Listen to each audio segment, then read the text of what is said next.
আগেকার দিনের হাউসওয়াইফ আর এখনকার হাউসওয়াইফদের মধ্যে অনেক তফাৎ দেখা যায়। এখনকার হাউসওয়াইফরা মডার্ন যুগে স্মার্ট কাজকর্মের সাথে স্মার্ট হোম মেকারও হয়ে গেছে। এক স্টেপ ফেলে সেটাও প্ল্যান করে, আর সময়ের সাথে তাল মিলিয়ে চলতে গেলে স্মার্টভাবে কাজকর্ম না করলে সবসময় পিছিয়ে থাকতে হবে।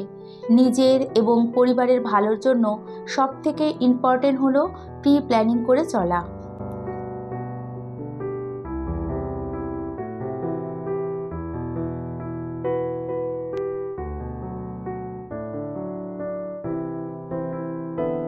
নমস্কার, নন্দিনীর সাতকাহনে আপনাদের সবাইকে স্বাগত জানাই। আশা করি যে যেখান থেকে আমার ভিডিওটি দেখছেন সবাই সুস্থ এবং ভালো আছেন। সেই পুরনো দিনে দেখা যেত হাউসওয়াইফরা সকাল থেকে রাত পর্যন্ত একটার পর একটা কাজ করে যেত, শুধু ছিল ঘরের কাজের চিন্তা। আর বর্তমানে প্রতিটা হাউসওয়াইফ নানান দিকে চিন্তা করতে থাকে। কি করে সংসার চালিয়ে টাকা সেভ করবে, কিভাবে সময় সেভ করবে, রেসপন্সিবিলিটিগুলো কিভাবে রক্ষা করবে, ঘর বাড়ি অর্গানাইজ রাখবে, আর নিজের যত্নের পাশাপাশি হাজবেন্ড সন্তানদের সাথে সময় কাটাবে। সংসারের কাজগুলো স্মার্টভাবে মনের মতো করে করলে পরিশ্রম কম হয়, সাথে সময়ও সেভ হয়, যার ফলে নিজের ওপর কনফিডেন্টও বেড়ে যায় যে না, আমি পেরেছি সব দিক ম্যানেজ করতে। প্রত্যেকটা হোমমেকারদের কাজের হিসেব যদি কেউ দেখাতে বলে আর সেটা যদি লিখে দেওয়া হয়, দেখা যাবে গোটা দিন লেগে যাবে কাজগুলো এক্সপ্লেন করতে। কিছু সবজি বাজার এখন গুছিয়ে রাখছি, খুব বেশি না, অল্প, তাও ঠিকমতো গুছিয়ে রাখতে গেলে সময় খুব একটা কম লাগে না। ধনেপাতা ঘরে ছিল, আজ আবারও ধনেপাতা এনেছে, সেটাই টিস্যু পেপার দিয়ে কন্টেনারে করে রেখে দেব। শুধু গোড়াটা কেটে পরিষ্কার করে নেব। এরই সাথে লঙ্কা, রসুন, বিনস, আলু এগুলো এনেছে। কিছু সবজি বাজার থাকে যেগুলো বাজার থেকে আনার সাথে সাথে প্রপারভাবে গুছিয়ে রাখতে হয়, না হলে খারাপ হয়ে যায়। আর খারাপ হয়ে যাওয়া বা নষ্ট হয়ে যাওয়া মানেই তো অপচয় হওয়া। তার মধ্যে যেমন ধনেপাতা, পুদিনা পাতা, লঙ্কা, বিভিন্ন শাক, এগুলো বেশ কয়েকদিনের জন্য স্টোর করা হয়, তাই ঠিকমতো গুছিয়ে রাখার দায়িত্ব সেই আমাদেরই থাকে। বেশ কিছু বিনস এনেছে, আর কেন জানি না এই বিনস যখনই ইউজ করি বা কাটার সময় দুপাশের অংশগুলো বাদ দিতে আমার ভীষণ বোর লাগে। একসাথে ইউজ করলে ঠিক আছে, তখন একবারে কেটে নেওয়া যায়, আর এতগুলো তো একবারে রান্না করা হয় না। যাই হোক, বিনসগুলো দুপাশ কেটে কন্টেনারে করে ফ্রিজে রেখে দেব। ধুয়ে রাখছি না, কারণ এখন তো সবই সবজিগুলো স্টোরের বেশি। শীতকালে যে টাটকা ফ্রেশ বিনস পাওয়া যায় সেগুলো বেশ ভালো। যাই হোক, তাই ধুয়ে রাখছি না, প্রয়োজন মতো বের করে ধুয়ে ইউজ করব। সময় বাঁচাতে, পয়সা বাঁচাতে আমরা সবসময় স্মার্টভাবে কাজকর্ম করি, বিশেষ করে আমাদের কিচেনের কাজ। আর রান্নাঘরের কাজকে ইজি করার জন্য সবথেকে মেইন যেটা হলো সেটা হচ্ছে ফ্রিজ। ফ্রিজ আমাদের প্রচুর হেল্প করে। একটা ফ্রিজ হোমমেকারদের কতটা প্রয়োজনীয় আর কতটা প্রিয় বর্তমান যুগে সেটা তো আর বলার অপেক্ষা রাখে না। বর্তমানেও অনেকের কাছে ছোট্ট একটা ফ্রিজ নেই, তারাও একটু একটু করে চেষ্টা করে একটা ফ্রিজ কেনার। রেগুলার বাজারে যাওয়া অনেকের কাছে সম্ভব না, যা আছে সেটাই হিসেব করে দুদিন চালাতে হয়। তখন দেখা যায় যে ফ্রিজে রান্না করা খাবার বলুন বা কাঁচা শাকসবজি রেখে দিলে অনেকটাই সেভ হয়। বাজার গোছানোর সাথে সাথে লঙ্কাগুলো বোটা ছাড়িয়ে টিস্যু পেপারে করে এয়ারটাইট কন্টেনারে করে রেখে দিলাম। চারিদিকেই অনেক দিন ধরে এত বৃষ্টি হয়েছে যে সবজির অবস্থা খুবই খারাপ, বিশেষ করে লঙ্কা। এবেলায় বোটা না ছাড়িয়ে রাখলে দেখা যাবে যে ওবেলাতেই লঙ্কাগুলো অনেকটা নষ্ট হয়ে গেছে। একটু সময় বেশি লাগলো, তাও কাজটা করে নিলাম। আর মার্কেটে লঙ্কার দামটাও অনেকটাই হাই। কিছুদিন আগে ফ্রিজে সবজি রাখার এই বাস্কেটটা পরিষ্কার করে নিয়েছিলাম। বেশ কিছু সবজি ছিল, তাও একবার আরেকটু পরিষ্কার করে নিলাম ভেজা কাপড়টা দিয়ে। আর এই রকম যে এক্সট্রা কাপড়ের ব্যাগ হয় সেটা ফোল্ড করে এর মধ্যে পেতে দিলাম। তারপর যদি একটু ময়লা হয় এই কাপড়ের ব্যাগটা তুলে ঝেড়ে নিয়ে বা মুছে নিলে হয়ে যাবে। সংসারের প্রতিটা জিনিস আমাদের নিজেদেরকেই পরিষ্কার করতে হয়। খুব বেশি অপরিষ্কার হলে দেখা যায় পরিষ্কার করার কথা ভাবলেই বিরক্তি লাগে। তবে প্রতিদিন একটু একটু করে স্মার্টভাবে কাজ করলে ঘরবাড়ি অনেকটাই গোছানো থাকে। এই যে দেখুন, বলেছিলাম না ধনেপাতা আছে ফ্রিজে, তাও আবারও এনেছে। একটু কেমন হয়ে গেছে, যাই হোক যেটুকু ভালো আছে আগে ইউজ করে নেব। সব কিছু গুছিয়ে নিয়ে এবার আলুগুলোকে সেলফে রেখে দেব। যখনই আলু আনে ওই 4-5 কেজি করে আনে, আগে একটা আলু ছিল সেটাকে সরিয়ে নিয়ে তারপরে বাদবাকি আলুগুলো ঢেলে নেব। কয়েকদিন পর শীত চলে আসবে, তখন আর বাজার থেকে আনা আলুগুলো এইভাবে রাখতে পারবো না। নতুন আলুতে যে পরিমাণে মাটি থাকে কি বলবো, তখন ভালো করে ধুয়ে 2-3 বার করে ধুয়ে শুকিয়ে তারপরে রাখতে হবে। যাই হোক, ভিতরের ক্যাবিনেটের নিচের পোর্শনটাও ভালো করে একটু মুছে নেব।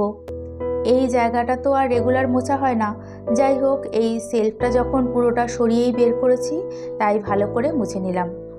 ঘরকে অর্গানাইজড আর পরিষ্কার রাখতে 5 মিনিটের যে কোনো কাজই চেষ্টা করি ইগনোর না করার। ঘরের হাজারো কাজের মধ্যে যেই কাজটা আমরা একদমই ইগনোর করতে পারি না সেটা হলো রান্নাবান্নার কাজ, যেটা করতে যথেষ্ট সময় লাগে। আর শুধু কি রান্না, তার সাথে কাটাকাটি, বাটাবাটি, রান্নাঘর ক্লিন করা তো থাকেই। আর রান্না থেকে একদিন ছুটি থাকলে আমার তো ভীষণ রিল্যাক্স লাগে। আপনারা কে কে রান্না করতে ভালোবাসেন জানাবেন। যাই হোক, এদিকে রান্নার প্রিপারেশন চলছিল, তার মধ্যেই হাজবেন্ড ফোন করে বলেছে যে ব্যারাকপুর থেকে দাদা বৌদির বিরিয়ানি আনছি, কিছু রান্না করতে হবে না। শোনা মাত্র যা যা রেডি করেছি সব কিছু ফ্রিজে রেখে দিয়েছি। আজকে মেয়েও বাড়িতে ছিল, ওর অনলাইনে ক্লাস চলছিল, ভালোই হলো এবেলায় আর রান্নাবান্নার ঝামেলা নেই। মটন বিরিয়ানি এনেছিল, তবে বিরিয়ানির মধ্যে ডিম ছিল না। হাজব্যান্ডের আবার ডিম লাগবে, তাই যথারীতি 2টো ডিম সিদ্ধ বসিয়ে দিয়েছি। সোনাকে আগে খেতে দিয়ে দেব। বিরিয়ানির সঙ্গে কোল্ড ড্রিঙ্কস হলে বেশ ভালোই হয়, তবে আমার বিরিয়ানির সঙ্গে আর কিচ্ছু প্রয়োজন হয় না। এমনিতেই আমাদের বাইরের খাবার খুব একটা আনা হয় না, মাঝে মধ্যে খেলে তো ভালোই লাগে। বর্তমানে ঘরের হেলদি খাবার খেয়েই মানুষ সুস্থ থাকতে পারছে না, আর রেগুলার বাইরের খাবার খেলে তো না জানি কত কী রোগ হবে। প্রথমে সোনাকে দিয়েছি, ও ক্লাস করতে করতে খেয়েছে। তারপর আমরা দুজনে খেয়ে এখন দুজনের জন্য বেড়ে নিচ্ছি রসমালাই। রসমালাই খেতে আপনারা কে কে ভালোবাসেন? আমার তো ফেভারিট মিষ্টি। তারপরে যদি হয় একটু ঠান্ডা ঠান্ডা, মনে হয় টেস্ট আরও বেড়ে যায়। প্রথমে একটা একটা করে নিয়েছিলাম, পরে হাজবেন্ড 2টো আর আমি 3টে খেয়েছি। আমার মেয়ে তো সব সময় বলে যে তোমার হলো সুইট টাঙ্ক, তাই এত মিষ্টি খেতে ভালোবাসো। কিচেন কাউন্টার টপটা আজকে প্রয়োজন মতো আর মনের মতো করে একটু অর্গানাইজড করব। তার জন্য একটা লিকুইড স্প্রে তৈরি করে নিচ্ছি। এর মধ্যে নিলাম লিকুইড ডিশ ওয়াশ, আর আমি পিলটা ইউজ করেছি, কিছুটা ভিনিগার আর প্লেন জল। এটা দিয়েই বলতে পারেন রান্নাঘরের সমস্ত জায়গা পরিষ্কার করি, এতে আরশোলা পোকামাকড় একদমই হয় না বললে চলে। এবার দেখুন, একদিন পরিষ্কার করে আবার যদি 15-20 দিন পর পরিষ্কার করি, তখন তো পোকামাকড় হওয়ার চান্স থাকবেই। প্রথমে হোমমেড এই লিকুইড স্প্রেটা দিয়ে চারিদিক স্প্রে করে নিলাম। এবার ভালো করে ওয়ালের টাইলস থেকে শুরু করে কাউন্টার টপ ভালো করে পরিষ্কার করে নিলাম। কিচেন কাউন্টার টপটা আমার একটু ফাঁকা ফাঁকাই ভালো লাগে। যত কাউন্টার টপে জিনিস থাকে তত মেসি লাগে, আর রেগুলার গোছাতেও হয় ঠিকমতো করে। নতুন কাউন্টার টপে সেরকম কোনো জিনিসই ছিল না, তো আজকে এই জায়গাটা একটু অর্গানাইজড করব। তার আগে ভালো করে পরিষ্কার করছি, আর মাঝে মাঝে ছোটোখাটো চেঞ্জ আমাদের কাজ করার এনার্জি বাড়াতে অনেকটাই সাহায্য করে। আমাদের মতো সাধারণ গৃহিণীদের বা হোমমেকারদের ঘরের কোনো কাজই কিন্তু একদিন দুদিনের না। ক্লিনিং থেকে অর্গানাইজেশন, এগুলো এভরিডে চলতে থাকে। অল্প ময়লা হলেই, চোখে পড়লেই সাথে সাথে পরিষ্কার করে নিলে সেই ছোট ছোট কাজের জন্য এক্সট্রা করে আর প্ল্যান করতে হয় না বা সময় বের করতে হয় না।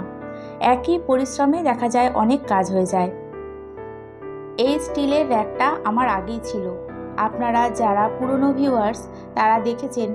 এটা পরিষ্কার করে রাখা ছিল, এখন আবারও একটু ওই লিকুইডটা দিয়ে ভালো করে পরিষ্কার করে নিচ্ছি। এই রকম একটা সেলফ কাউন্টার টপের ওপরে থাকলে বেশ ভালো। আর এটা ভীষণ ইউজফুল জানেন, রান্নাঘরের কাজকে অনেকটাই সহজ করে দেয়। আমি যেমন সবসময় রান্নাঘরের সমস্ত কিছু এমনভাবে গুছিয়ে রাখার চেষ্টা করি যাতে আমি ছাড়াও হাজবেন্ড, মেয়ে এরা প্রয়োজনীয় জিনিসগুলো খুব তাড়াতাড়ি খুঁজে পায়।